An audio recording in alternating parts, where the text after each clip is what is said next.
Going live in 3, 2. Hello, Younique family. My name is Derek Maxfield. I'm originally from a city called Meridian, Idaho. I don't think ever during my childhood did I ever feel like I was destined to do anything special, and certainly not to the degree that's happened with Younique. I actually spent most of my life feeling like a nobody from nowhere.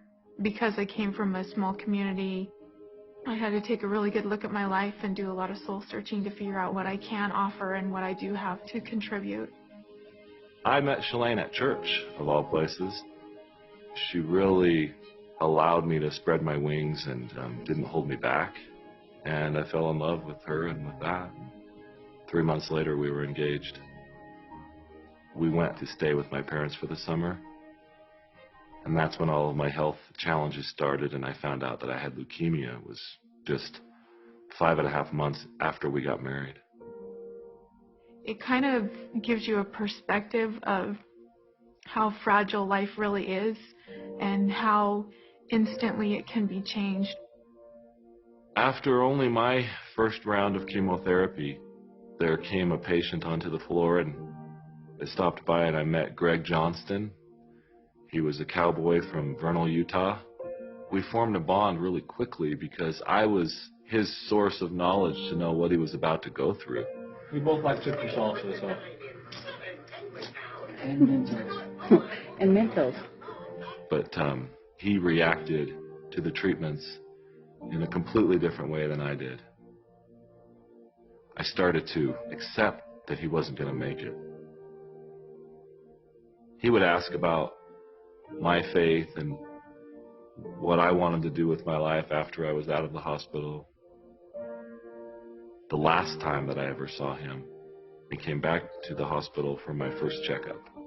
And Greg was back in the ICU. I went into the ICU and I knelt down by his bed. And so I grabbed his hand and I said, "Greg, I want you to make it back up to the floor one more time." And he squeezed it back and he said, "Derek, it's okay." But he asked me to live for us both and to do something great with my life. I accepted it that day, but I had no idea how I would do that. He passed away soon after that. The thought of needing and wanting to do something great with my life, I think I had convinced myself that I had a long life ahead of me. It just wasn't possible for me right then. I got a job with a company here in Utah.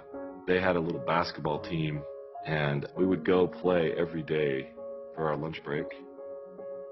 I came down, cracked skulls with the guy who I was guarding at the time, and we drove, of all places, to the same hospital where I had had all my treatments just a few years prior. I was in surgery for 5.5 hours.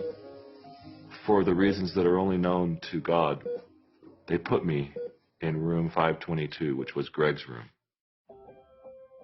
And I wasn't conscious enough or coherent enough to really know why I was there, but I knew I was back. And in that moment, that's the moment that really changed my life forever. Because I had a clear message to me, and it was, "Exactly, Derek. You're right back in the same place. The same place, and you're using the same excuses." That moment changed my life. I was driven to no longer use excuses and to no longer think of the need to do something great as so far in the future. I started to change things. I got up at 4:45 in the morning and I worked on a software business that I've been thinking about. I did that for 1.5 years. And then in the beginning of 2004, I started my own business. And that was the business that I sold in 2010. And I was thinking about what I wanted to do with my life. And I was driving home one day and I was talking to Shalane about someone who had been sexually abused. And it always troubled me and bothered me that a woman would take guilt on herself for what someone else had done. And I said, Shalane, that's not fair. Somebody should do something about that. And I knew that somebody was me, and that something was to start another company that could be successful enough to fund that cause. I totally felt the same frustration in her behalf that he did, and the shame and the guilt that affects their life so negatively is such an injustice. A very detailed thought came into my mind, and it was a retreat that was nestled in the mountains and a place for these women to begin a healing process. That clarity I knew could only come from God, because it had come just that quickly, and it came in an instant. And I started to work on those plans right away.